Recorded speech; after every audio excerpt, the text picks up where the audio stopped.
السلام علیکم ناظرین، سلامتی ہو آپ پر جہاں بھی آپ ہوں۔ کیلنڈر پر آج دن میں تاریخ رہی 19 شعبان المعظم، انگریزی تاریخ 23 مارچ ہے۔ اپنے میزبان راہی حجازی سے انڈیا کی خبریں سنیے۔ اتر پردیش میں مدرسہ اور مکانوں پر چلا یوگی کا بلڈوزر۔ اتر پردیش میں اسمبلی انتخابات کا نتیجہ آنے کے بعد بھی بلڈوزر لفظ کافی سرخیوں میں ہے۔ بی جے پی لیڈران اپنے بیانات میں اس لفظ کا خوب استعمال کر رہے ہیں۔ اس درمیان زمینوں پر ہوئے غیر قانونی قبضے کو ہٹائے جانے کے نام پر کچھ عمارتوں کو بلڈوزر سے منہدم کر دیا گیا۔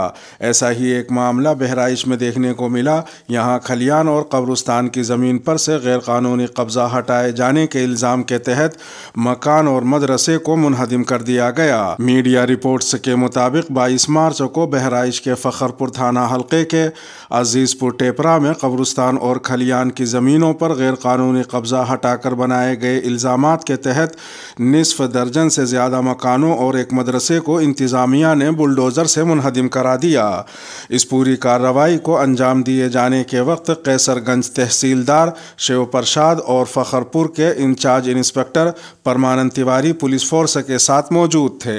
تھانہ انچارج پرمانند تیواری نے لاؤڈ اسپیکر سے قیصر گنج کے جوڈیشنل تحصیلدار کا حکم پڑھ کر سنایا اور کارروائی سے پہلے گرائے جانے والے مکانوں میں رکھے سامان کو نکالنے کی ہدایات دیں۔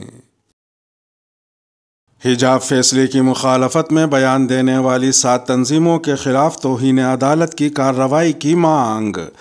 کرناٹک کے ایک وکیل نے کرناٹک ہائی کورٹ کے رجسٹرار جنرل کو خط روانہ کرتے ہوئے 7 مختلف تنظیموں کے خلاف توہین عدالت کی کارروائی شروع کرنے کا مطالبہ کیا ہے۔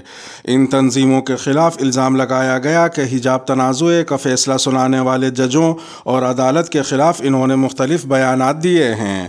ایڈووکیٹ امرتیش این پی کی طرف سے لکھے گئے اس لیٹر میں جن تنظیموں کے ناموں کا ذکر کیا گیا ہے وہ یہ ہیں: number 1 Karnataka Vidyarthi Sanghatane, number 2 students Islamic organisation of India Karnataka, number 3 student Christian movement of India, number 4 Dalit Vidyarthi Parishad Karnataka, number 5 collective Bangalore, number 6 girls Islamic organisation Karnataka, number 7 Imarat شریعہ کرناٹک کے مولانا صغیر احمد رشادی جنہوں نے کرناٹک بند کی کال دی تھی۔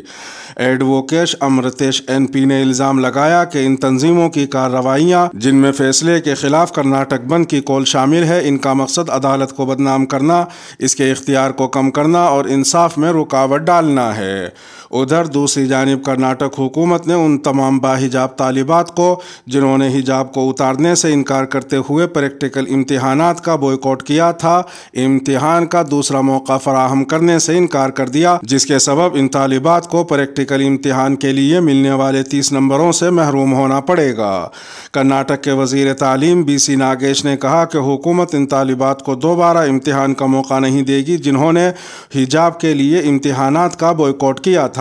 بی سی ناگیش کا کہنا تھا کہ اگر طالبات کو دوسرا موقع فراہم کیا گیا تو آئندہ دوسرے طلباء بھی کچھ دوسری چیزوں کا حوالہ دے کر دوبارہ امتحان کا مطالبہ کریں گے۔ حجاب معاملے پر کرناٹک ہائی کورٹ کا فیصلہ بدبختانہ ہے۔ منگلورو میں آپسی بھائی چارگی کے موضوع پر ٹاؤن ہال میں منعقدہ کنونشن سے خطاب کرتے ہوئے سابق رکن پارلیمان بیرنڈا کاٹ نے سنگھ پریوار سے وابستہ طاقتوں کے تعلق سے کہا کہ یہ ملک میں آپسی بھائی چارگی اور امن و امان کو نقصان پہنچا رہی ہے۔ انہوں نے RSS کے نظریے ساز ساورکر کو بھارت میں 2 قومی نظریے کا بانی قرار دیتے ہوئے کہا کہ یہ وہی شخص ہے جس کی وجہ سے ملک میں ہندوؤں اور مسلمانوں کے بیچ خلیج پیدا ہوئی ہے۔ انہوں نے مزید کہا کہ بابا صاحب امبیڈکر کی قیادت میں بننے والے آئین نے اس دیش میں مختلف ثقافتوں اور طبقات کو یکجا کیا، لیکن اب سنگھ پریوار نے اقتدار پر قابو پاتے ہوئے اسی آئین کو اپنے حملوں کا نشانہ بنایا ہے۔ کرناٹکا میں لایا جانے والا تبدیلی مذہب پر پابندی کا قانون ملک کے آئین پر ہو رہے حملوں کی ایک تازہ مثال ہے۔ حجاب اور مسلم شناخت پر حملے کے بارے میں بولتے ہوئے انہوں نے کہا کہ اس معاملے میں کرناٹک ہائی کورٹ کا جو فیصلہ آیا ہے وہ بدبختانہ ہے۔ امید ہے کہ سپریم کورٹ میں انصاف ملے گا۔ بھارت کے قانون میں تعلیم حاصل کرنے کا حق ہر کسی کو حاصل ہے، اس سے محروم کرنا دستور ہند کی خلاف ورزی ہے۔ حجاب کا معاملہ طالبات اور ان کے والدین سے تعلق رکھتا ہے، اس لیے انہی کو اس کا فیصلہ کرنا چاہیے، اس کے بجائے ان پر زبردستی قانون لاگو کرنا صحیح نہیں ہے۔ انہوں نے are T I activist Vinayak بالیگا کے وحشیانہ قتل کے تعلق سے کہا کہ حالانکہ وہ بی جے پی کا کارکن تھا مگر مندر میں ہو رہی بدعنوانیوں کے خلاف آواز اٹھانے کی وجہ سے اسے اس کے گھر کے سامنے ہی قتل کر دیا گیا، اور 6 برس گزرنے کے بعد بھی آج تک اس کیس میں چارج شیٹ بھی داخل نہیں کی گئی۔ چونکہ اس قتل میں بی جے پی کے حامی افراد ملوث ہیں، اس لیے ونائک بالیگا کے خاندان کو انصاف نہیں مل رہا ہے، جس کا مطلب یہ ہے کہ آر ایس ایس کے نظریات صرف اقلیتوں کے لیے ہی نہیں بلکہ پورے دیش کے عوام کے لیے ہی ہلاکت خیز ہیں۔ شیواجی زندہ ہوتے تو بی جے پی کی حرکتوں سے خودکشی کر لیتے۔ تلنگانہ کے وزیر اعلیٰ چندر شیکھر راؤ نے بودھن میں شیواجی کے مجسمے پر پیش آئے فرقہ وارانہ کشیدگی کے واقعے پر بی جے پی قائدین پر شدید برہمی کا اظہار کیا ہے۔ پریس کانفرنس سے خطاب کرتے ہوئے چندر شیکھر راؤ نے بی جے پی قائدین سے کہا کہ وہ شیواجی مہاراج یا دوسرے کسی مہاراج کے نام پر سیاست نہ کریں۔ انہوں نے کہا کہ بی جے پی شیواجی کے نام پر جو اوچھی سیاست کر رہی ہے، اگر آج شیواجی زندہ ہوتے تو وہ خودکشی کر لیتے۔ انہوں نے یہ بھی کہا کہ شیواجی کے مجسمے کو نصب کرنے پر کسی کو اعتراض نہیں ہے، بلدیہ کی اجازت حاصل کرتے ہوئے 6 فٹ نہیں بلکہ 7 فٹ کا مجسمہ لگائیں، مگر غنڈہ گردی کے ذریعے مجسمہ نہ لگائیں۔ ادھر ایک دوسری خبر میں مدھیہ پردیش کی حکومت نے انڈین ایڈمنسٹریٹو سروس کے افسر نیاز خان کو وجہ بتاؤ نوٹس جاری کرنے کا اعلان کیا ہے۔ نامہ نگاروں سے بات کرتے ہوئے مدھیہ پردیش کے وزیر داخلہ ڈاکٹر نروتم مشرا نے کہا کہ میں نے نیاز خان کے بہت سے ٹویٹس دیکھے ہیں، مجھے یقین ہے کہ وہ حد سے تجاوز کر رہے ہیں اور حکام کی لکشمن ریکھا کی حد پار کر رہے ہیں۔ حکومت انہیں وجہ بتاؤ نوٹس جاری کرے گی اور ان سے جواب طلب کرے گی۔ واضح رہے کہ نیاز خان نے ایک ٹویٹ میں کہا تھا کہ دی کشمیر فائلز فلم بنانے والوں کو ملک بھر میں مسلمانوں کے قتل عام پر بھی فلم بنانی چاہیے۔ انہوں نے یہ بھی کہا کہ وہ مختلف مواقع پر ہونے والی مسلمانوں کی نسل کشی پر کتاب لکھنے کی سوچ رہے ہیں تاکہ کوئی پروڈیوسر اپنی کتاب پر کشمیر فائلز جیسی فلم بنا کر اقلیتوں کے درد کو سب کے سامنے لا سکے۔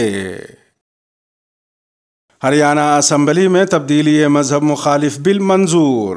ہریانہ اسمبلی میں کانگریس کے واک آؤٹ کے درمیان زبردستی تبدیلی مذہب کے خلاف ایک بل منظور کر دیا گیا ہے۔ 4 مارچ کو اسمبلی میں یہ بل پیش کیا گیا جس کے مطابق ثبوت کی ذمہ داری ملزم پر عائد ہوگی۔ ماضی قریب میں بی جے پی کے زیر اقتدار ریاستوں بشمول ہماچل پردیش، اتر پردیش میں ایسے بل منظور کیے گئے ہیں۔ ہریانہ کے غیر قانونی تبدیلی مذہب بل 2022 کے مطابق اگر کوئی تبدیلی مذہب لالچ، جبر، دباؤ یا جال سازی کے طریقوں بشمول ڈیجیٹل طریقے کے استعمال کے ذریعے ہوگا تو 5 سال قید اور کم سے کم 1 لاکھ روپے جرمانے کی سزا ہو سکتی ہے۔ بل کے مطابق شادی کی نیت سے مذہب چھپانا بھی قابل سزا جرم ہوگا اور ایسے معاملات میں کم از کم 3 سال کی سزا ہوگی۔ اجتماعی تبدیلی مذہب پر بھی کم از کم 5 سال جیل کی سزا ہوگی اور یہ سزا 10 سال کی بھی ہو سکتی ہے۔ ایسے معاملات میں کم از کم 4 لاکھ روپے جرمانہ بھی عائد کیا جائے گا۔ بل پیش کرنے کے موقع پر حکمراں اور کانگریس پارٹی کے ارکان کے درمیان بحث و تکرار ہوئی۔ کانگریس ارکان نے مختصر واک آؤٹ کیا اور ان کی غیر موجودگی میں یہ بل منظور کر لیا گیا۔ ایمس میں داخل لالو پرساد یادو کی حالت نازک، تیجسوی نے بتائی صورتحال۔ بہار کے سابق وزیر اعلیٰ لالو پرساد یادو کی حالت نازک ہے اور ان کا دہلی ایمس میں علاج چل رہا ہے۔ ان کے بیٹے اور آر جے ڈی کے سربراہ تیجسوی یادو نے کہا لالو پرساد یادو جی کا دہلی کے ایمس میں علاج چل رہا ہے۔ جب وہ رانچی میں تھے تو ان کا کیراٹینین لیول 4.5 تھا۔ جب دہلی میں جانچ کی گئی تو یہ بڑھ کر 5.1 ہو گیا اور دوبارہ ٹیسٹ کرنے پر یہ 5.9 تک پہنچ گیا، لہٰذا انفیکشن بڑھ رہا ہے۔ ادھر ایک دوسری خبر میں پشکر سنگھ دھامی نے اتراکھنڈ کے وزیر اعلیٰ کے طور پر حلف اٹھا لیا ہے۔ انہوں نے ریاستی راجدھانی دہرادون میں منعقدہ حلف برداری تقریب کے دوران عہدے اور رازداری کا حلف اٹھایا۔ ریاست کے گورنر گرمیت سنگھ نے انہیں حلف دلوایا۔ ایک تیسری خبر میں پیٹرول، ڈیزل اور گیس کے داموں میں اضافے کے خلاف کانگریس پارٹی کے ارکان پارلیمنٹ کے احاطے میں واقع گاندھی کے مجسمے پر جمع ہوئے اور قیمتوں میں اضافے کے خلاف نعرے لگائے۔